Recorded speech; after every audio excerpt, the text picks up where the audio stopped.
সময়ের মধ্যে এই মানে মানে এতটা কাজ কিভাবে নো ম্যাপিং হওয়ার কারণটা কি? নো ম্যাপিং কেন? জানি না, না এদের কি লিংক হয়নি এরকম কিছু?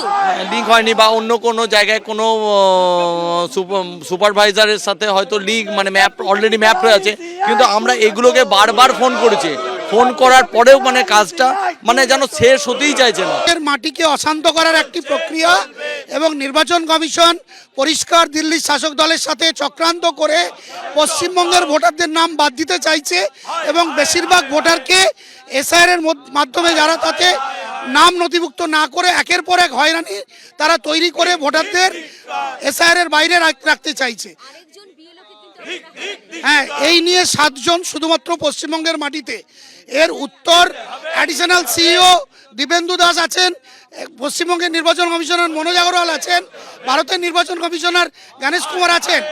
এই 7 জন কি তার পরিবারের কাছে আজকে থাকতো না যদি সাংবিধানিক উপায়ে নিয়ম মাফিক এসআইআর প্রক্রিয়া পশ্চিমবঙ্গের মাটিতে নির্বাচন কমিশন ত্রুটি মুক্তভাবে উপযুক্ত পরিকল্পনার সাথে করতে পারত? করে দিচ্ছে আমাকে ওর কাছে যেতে হবে যে ও যাতে মানসিকভাবে এতটা ডিপ্রেশনে না পড়ে। ট্যাগ করা হলো যে বিএলও, আমি জিজ্ঞেস করলাম এই বিএলও আমার সাথে করবেটা কি? উনি বললেন যে ইনি আপনার সাথে ইনভিটেশন ফর্ম ডিস্ট্রিবিউট করতে পারবেন না, উনি কোনো ফর্ম তুলতে পারবেন না, আপনার হয়ে কোনো সিগনেচারও করতে পারবেন না, ওনার কাজ শুধু কিছু ডিজিটাইজ করে দেওয়া। এবার আমি বলুন কি ফেথে আমি একজন অচেনা ব্যক্তি যাকে আমি কোনোদিন দেখিনি, ইলেকশন কমিশন জাস্ট ভার্বাল অর্ডারে তাকে আমার ওটিপিটা দেব। চাপ থাকে তৃণমূল দিয়েছে, বিজেপি কাউকে চাপ দেয়নি, ইলেকশন কমিশন চাপ দেয়নি, তৃণমূলের চাপ সহ্য করতে পারেনি। আর তৃণমূল তো এখন বাসের ছাদ থেকে পড়ে গেলে মরে গেলেও এসআইআর কথা বলছে, ওদের কথা কেউ গুরুত্ব দিচ্ছে। এদিকে এসআইআর শুনানিতেও বিএলএ টুরা যাতে সক্রিয় থাকেন সেই নির্দেশও দিয়েছেন অভিষেক বন্দ্যোপাধ্যায়।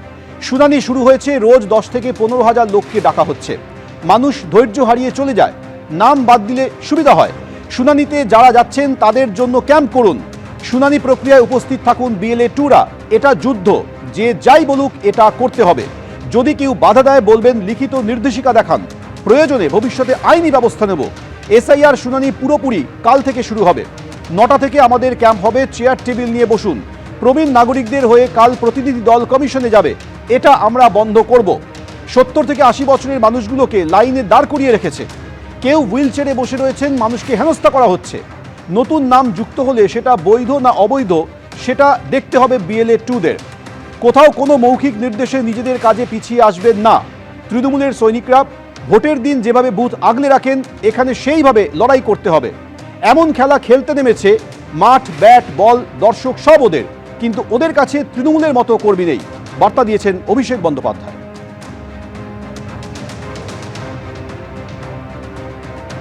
এসআইআর শুনানি শুরু হয়েছে গতকাল থেকে, আর এই এসআইআর শুনানিতে বিএলএ টুদের সক্রিয় থাকার নির্দেশ দিয়েছেন অভিষেক বন্দ্যোপাধ্যায়।